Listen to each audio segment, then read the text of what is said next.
The cold wind whipped through the bustling city streets, tugging at coats and scarves as people hurried past, heads down, focused on their own lives. Among them, a man stepped out of a black luxury car that shimmered like a shadow under the winter sun. His name was Adil Khan, a young, sharp, and wildly successful millionaire known for his business empire, stoic demeanor, and a heart rumored to be as cold as the steel towers he owned. But that day, something inside him told him to walk rather than be driven. He didn't know why, but his feet seemed to carry him with purpose down the alley beside the old railway station. That's when he saw her. An elderly woman, wrapped in a threadbare shawl, sat curled on a ragged piece of cloth. Her hands were shaking as she held a small cup out for spare change. Her eyes, though tired and sunken, held a pain that struck him like a forgotten melody. He froze mid-step, staring at her face. Something about her looked familiar.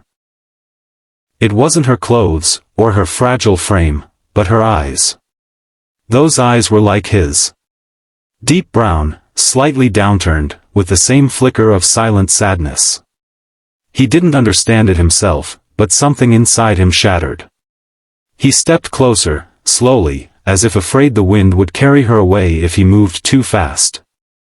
"Ma'am," he said, his voice trembling. "What's your name?" She looked up, blinking through the haze of exhaustion and disbelief. I don't remember. People call me Amma. That's all I've been for years." Adil knelt beside her, ignoring the whispers of passers-by who recognized him. "Amma," he whispered. "You're my mother." She blinked, her lips parting in confusion. No, I'm not anyone's mother anymore." "I'm serious," he said, pulling out his phone and showing her an old photograph he'd been carrying for years, a picture of himself as a toddler with a woman beside him. The photo was faded, but in the woman's eyes, there was the same flicker. "I lost my mother when I was 4. The orphanage told me she was gone. That she died in a fire." Tears began to gather in the corners of her eyes. Her fingers trembled as she reached for the photo. That's my baby. That's my Ayan." Her voice broke like fragile glass. "But they told me you died.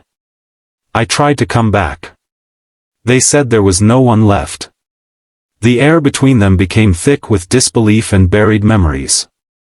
Adil's eyes glistened as he whispered, "We'll find out the truth. I'll get a DNA test. I need to know." In the days that followed, he had her brought to his penthouse and gave her a room warmer than anything she'd known in years. He hired private investigators, tracked down orphanage records, even dug up burnt adoption files that had been buried in government archives. The DNA test was sent out, but while they waited, the emotional journey unfolded. She began to recall fragments. His lullaby, a silver anklet she used to wear, the name of the village she came from, the fire that tore through their home when he was just a toddler, the chaos, the separation. She had believed he died. He had believed she abandoned him. Both had lived with unbearable grief. Adil listened to every word, a growing ache blooming in his heart. He remembered the nightmares, the loneliness in the orphanage, the birthdays with no family. And now, the woman who had haunted his dreams, who he had blamed, hated, longed for, she was sitting across from him, her thin fingers gently caressing his childhood photo like a sacred relic. And then the results came. Adil held the envelope in his hand like it weighed the world.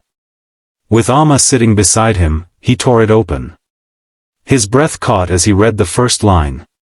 Probability of maternity, 99.999%. She was his mother. Silence fell, the kind that wraps around your chest and squeezes until the tears flow freely. Adil broke down, burying his face in her frail hands. "Amma. I'm sorry. I should have looked sooner." "No," she whispered, kissing his forehead. "You came when it mattered." Over the following weeks, their story made headlines. People called it a miracle. But beyond the media lights and public fascination, something deeply personal healed. Adil began to change. He wasn't just the cold businessman anymore, he became a man who stopped his car when he saw pain, a man who didn't ignore the forgotten. He launched a charity in his mother's name, helping displaced women and lost children find each other again. He visited shelters, sponsored orphanages, and hugged the children he once was. And every night, he sat with Amma, now warm and safe, and she told him stories of the childhood they missed. Their reunion didn't erase the pain, but it transformed it. Because sometimes, fate doesn't come with a warning. It comes with a face you've forgotten but a heart you've never stopped searching for.